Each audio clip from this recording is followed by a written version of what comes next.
Hi everyone, welcome to I believe Seminar 3. And this seminar is going to be about documentation, among other things. But I wanted to give you this lecture because that's what Chapter 9 in the Ward and Mama text is about. Now, at this point in sort of the academic year, the field placement year, you're probably well versed in sort of the importance and the amount of documentation that social workers do. So what I wanted to do is at least make sure that everyone has sort of the basic foundational knowledge about sort of the role of documentation, how social workers think about it, and things like that. So I know sometimes we gripe and complain about documentation, and that's okay. But there really is there are actually a number of functions behind it. Not the least of which is keeping fresh in your memory the work that you're doing with a client, what their needs are, what their goals are, that kind of thing. Documenting is often necessary for reimbursement, in order for agencies to be compensated for the work that they do, either by the state or local government or even federal government. Sometimes insurance companies, that kind of thing. But they also have other uses, and that includes things like maintaining case continuity if you should leave the agency, or if a client should need to be reassigned or something like that. They can also be used to share information with the client, and of course they facilitate supervision and consultation and all the sort of peer-to-peer and supervisor-to-peer kinds of things that we do. And then increasingly, I would be remiss if I didn't emphasize number 6, because social work is increasingly scrutinized for the impact of its services.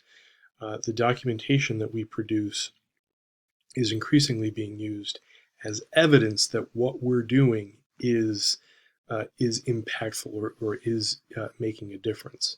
So social work is increasingly regarded as one of the accountable professions. And what that means is that we have to show that the time and energy, essentially the work that we did with a client, took them from this point and got them to this point. I guess that's backwards. They went from, they made progress, so to speak.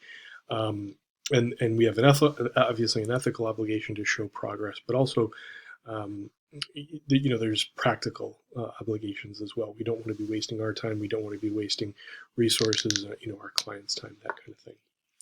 So there's obviously a number of different kinds of documentation, and this slide is actually mislabeled a little bit. This is actually the different things that we document. So obviously we document or we create progress notes when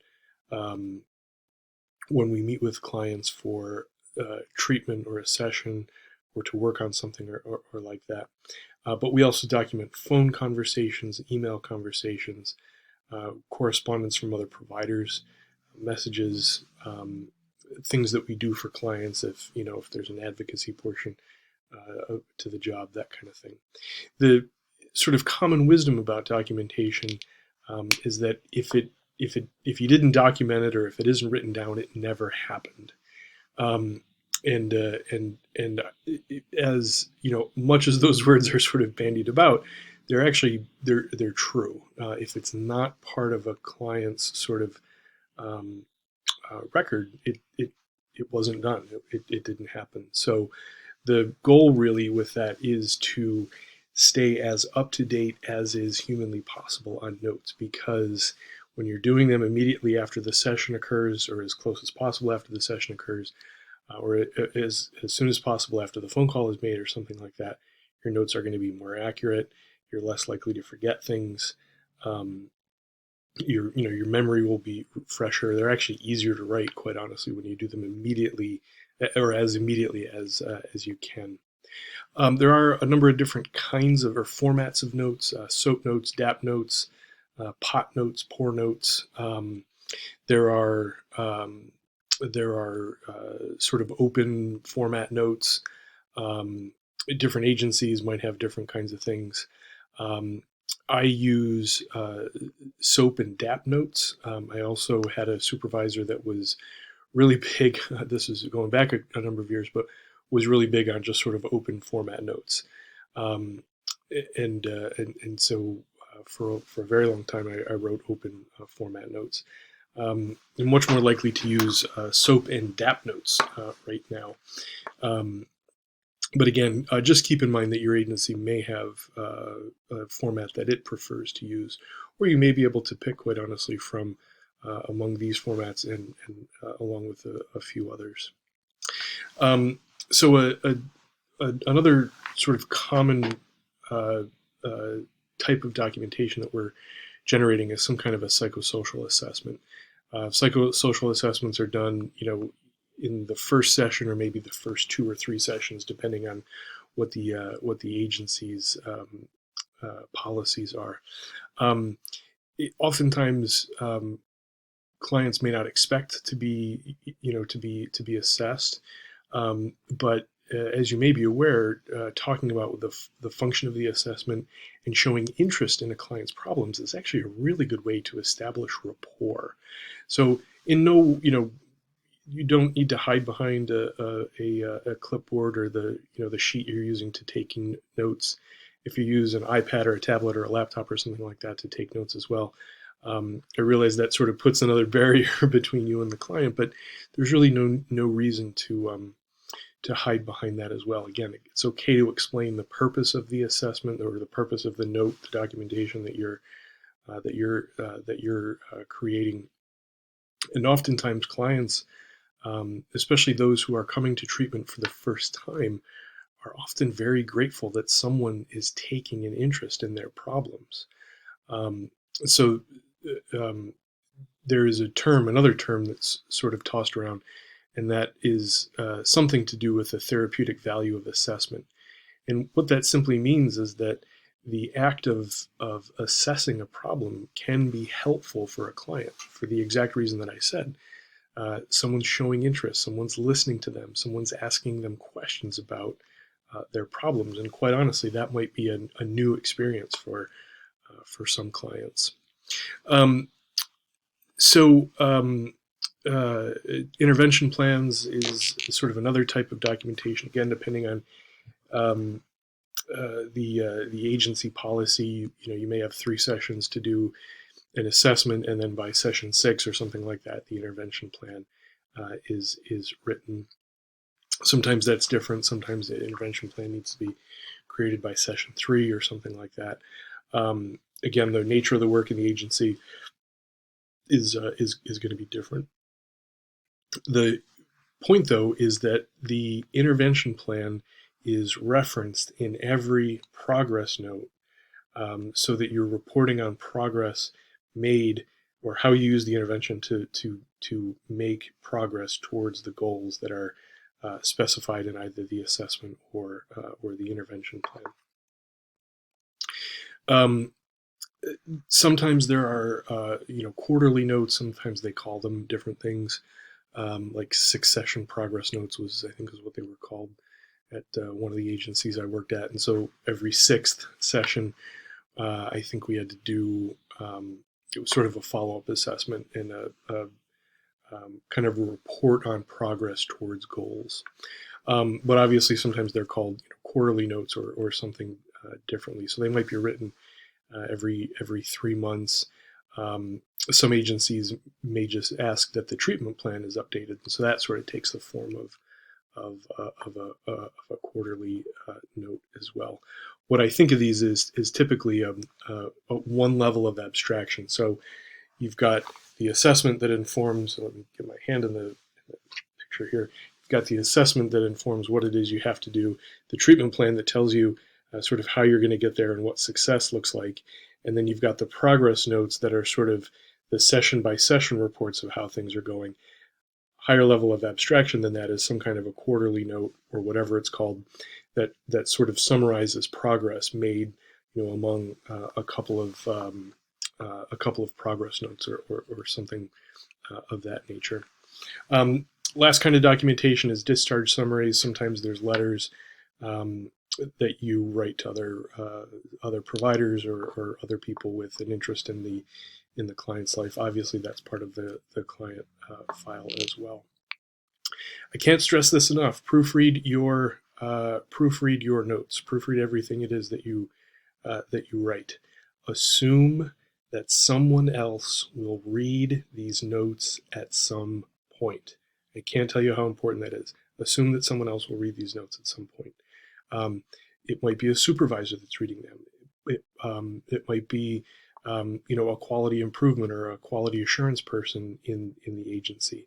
It might be someone from a state regulator's office, someone who accredits the agency with which you're working. I've had notes pulled completely at random, right? When the QA people or the state comes in to review progress, they pick a file at random, and then they pick a random note in that file and make sure it would have been impossible to predict that one of my notes was going to be pulled to read, but just operate under the assumption that someone at some point is going to read them. It's also reasonable to assume that a judge or a lawyer or someone else might one day read these notes. There's 1,000 different reasons why they could come to light in a court of law at some point. Sometimes clients have legal problems. Sometimes they use their notes as supporting documentation to get some benefits or settle a lawsuit or something like that. So assume that they will see the light of day. So with that in mind, check your spelling, check your grammar, check your clarity. If you don't know what it is you're saying, no one else will know what it is you're saying. I can't tell you how important that is. If you remember nothing else from the short video, remember that clarity is key when it comes to notes. If you don't know what it is you're saying, no one else will know either. Okay.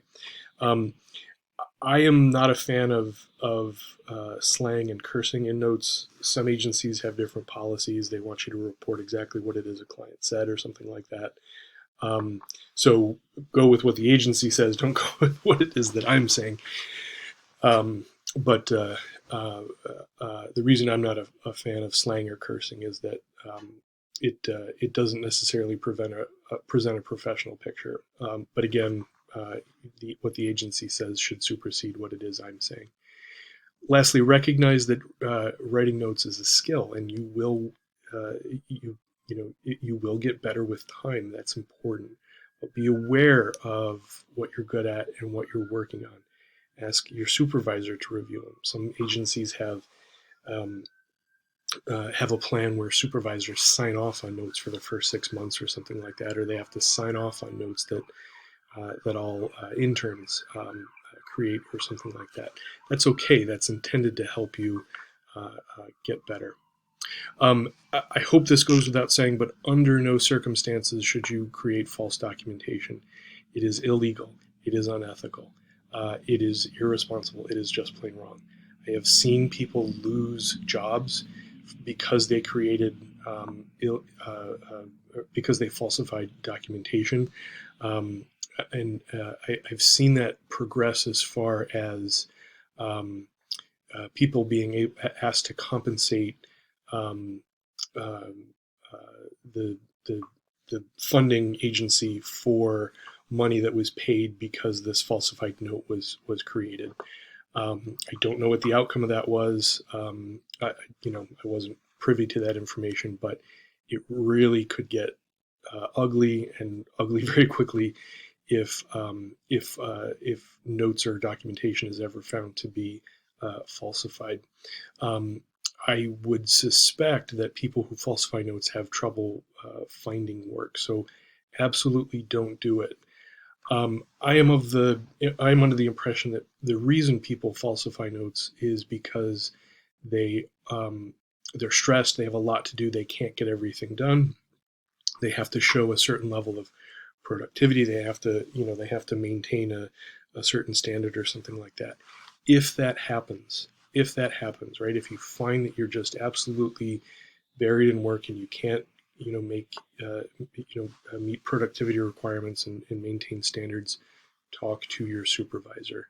It would be better to talk to your supervisor and develop a plan to get caught up than falsify documents, get caught, and have potential employment sanctions and maybe economic sanctions put against you. I know it would be embarrassing and difficult to say to a supervisor like, "Hey, I'm behind on notes. I'm buried. I'm not meeting these expectations." But believe me, you would much rather have that happen than have your paperwork get audited and someone finds out that that documentation has been falsified. Lastly, it should go without saying too, don't plagiarize.